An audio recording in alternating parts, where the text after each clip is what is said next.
This is a serious question that a lot of people we've been debating it here for weeks now. Do we have genocide, Christian genocide in Nigeria? How do you define a genocide? Okay, so genocide takes two forms, planned, strategic killing of people of a particular race or ethnic identity or other identities because of the nature of the identity.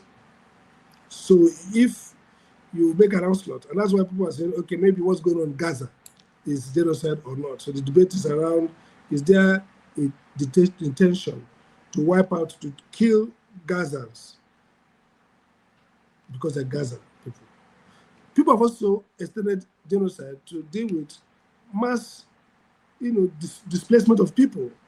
So you can talk about social genocide, to wipe off the people, to displace them from their homeland, to erase their ethnic identity and rootings.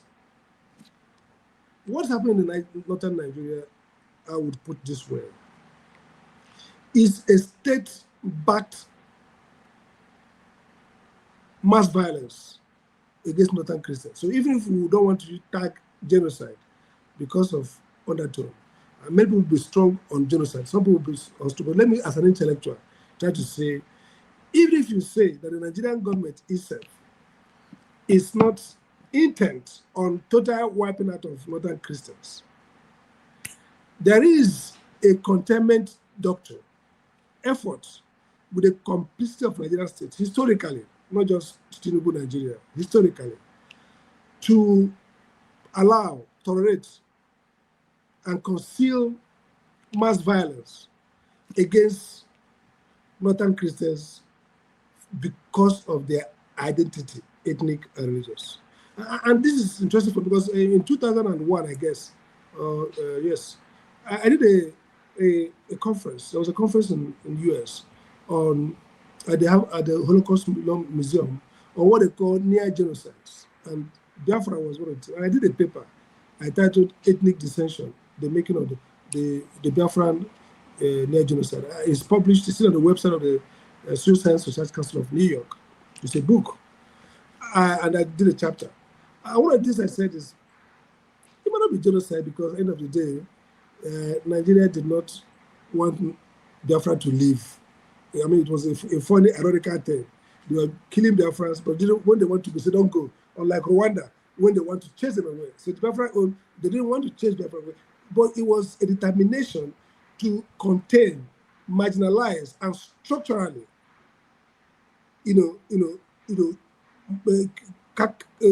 reduce, suppress the Biafrans. I said something about northern Christians because, and again, this is a second dimension, and it's in Senator Cruz's petition and proposed bill. People forget the issue of blasphemy and the fact that in 2000, in my view, constructively, the 12 northern states in Nigeria became Islamic republics by virtue of enacting criminal Sharia into law. One is the only person who have made this argument strongly, that the state cannot, by virtue of Section 10 of our Constitution and Section 39, you cannot legislate public law, Sharia as public law, as criminal law. And in 1957, by the way, historically, the Northern region organized a committee led by Professor Anderson of University of London, the leading expert on African law at University of London. And members included the chief imam of India, I think Pakistan. They were part of that team.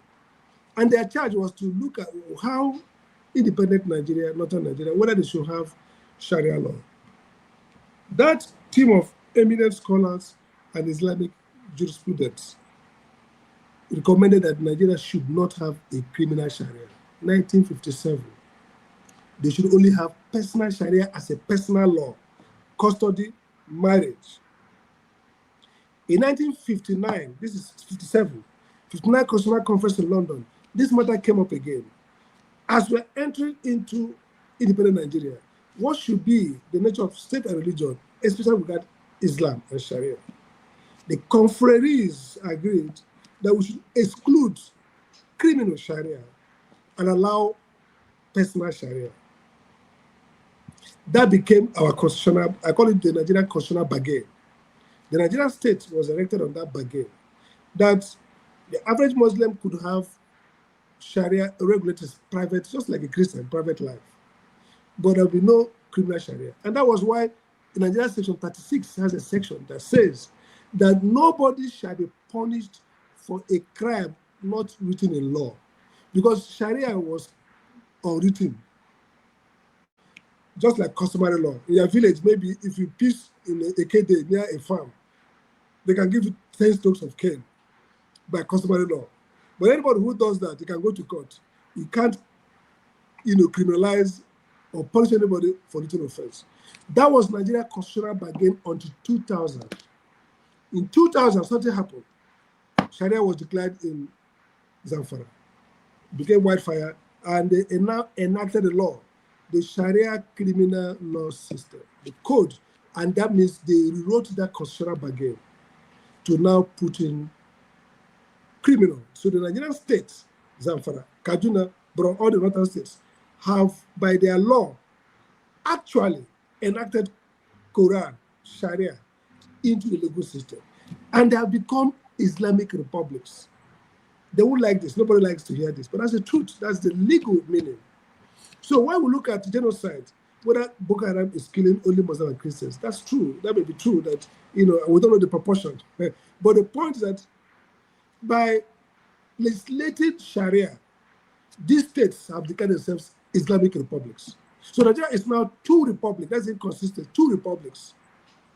The Federal Republic as a secular and the Islamic Republic together. And that's why you can go and kill somebody for blasphemy.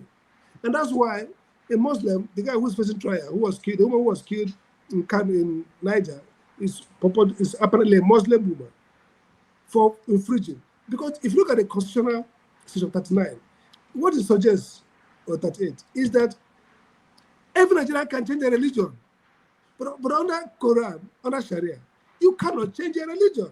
So Nigerian leadership is toying with inconsistency and contradiction. So I see more of the northern Christians becoming second-class citizens. So there is unequal citizenship. If your state can enact a criminal law, public law, on someone else's religion and not on your own. These are the dimensions that people are not bringing out. So yes, there is organized, the Nigerian state is guilty. And I've told northern Christians, I say, I'm ready to go to court for them. I don't want to talk about the contradictions they are suffering in terms of having, strong pushback against the Nigerian government. I think the northern Christians are victims of sustained historical violence by the Nigerian state. Whether you call it genocidal or some kind of ethnic cleansing, but there's no doubt in my mind there's a historic pattern of state-sanctioned, state-concealed, and state-authored